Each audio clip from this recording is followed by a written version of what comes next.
There's still room in rehearsal for playing and trying to see what might work and what might not, particularly with something like the pitch, where I think really a lot of it depends on how you treat and play with certain moments to try and bring energy and freshness to what's happening.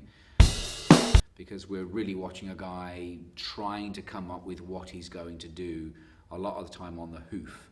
And of course, when you've rehearsed that and drilled that so thoroughly, you then got to try and make it look like it's just happening now for the first time every time.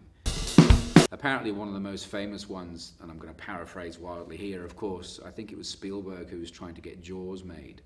And I think he said something in his pitch to the idea of a shark visits this little community and doesn't go away. Now I'm sure there are plenty of people who can go and check what the actual one is, and you can, who knows, jump in and reply to the blog and say, actually no, it was this. But I think it was something like that.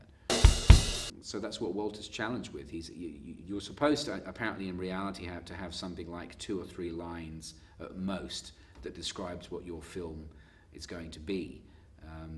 Walter doesn't have that capacity. Walter just wants to keep, I think, making sure that the pitch panel that he's in front of really get the idea of what he's after.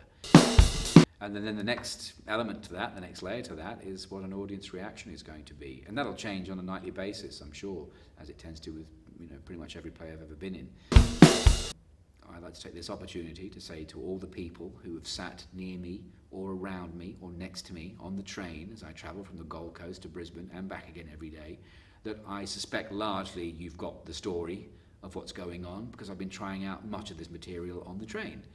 And it's got to be in public at some point, so I thought, well, why not? So I hope you've all enjoyed that, and that it's made your journey just that little bit better and warmed you just a little bit more, as Translink do tend to like to keep their trains refrigerated.